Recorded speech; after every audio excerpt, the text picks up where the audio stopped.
తరువాత ఏశావు ఆశీర్వాదము పొందకోరి కన్నీళ్లు విడిచి ఉన్నాడు, రోదన చేసి ఉన్నాడు, గుండెలు కొట్టుకొని ఉన్నాడు, రొమ్ములు కొట్టుకొని ప్రార్థన చేసినను తన జ్యేష్ఠత్వమును ఏమాత్రము పొందుకోలేదు. దేవుడిచ్చిన పరిశుద్ధతను అతను ఏమాత్రము పొందుకొనలేదు.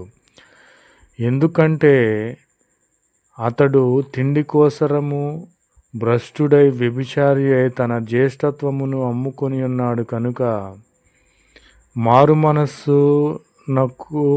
మనసు ఆయన పొందలేదు. దాని కోసరము వెతకలేదు, పరిశుద్ధత కోసరం వెతకలేదు కనుక దేవుని చేత ఏశావు విసర్జించబడ్డాడు, దేవుని చేత ఏశావు విడువబడ్డాడు. నా ప్రియమైన సహోదరి సహోదరులారా, ఈ లోక సంబంధమైన తిండి కోసరము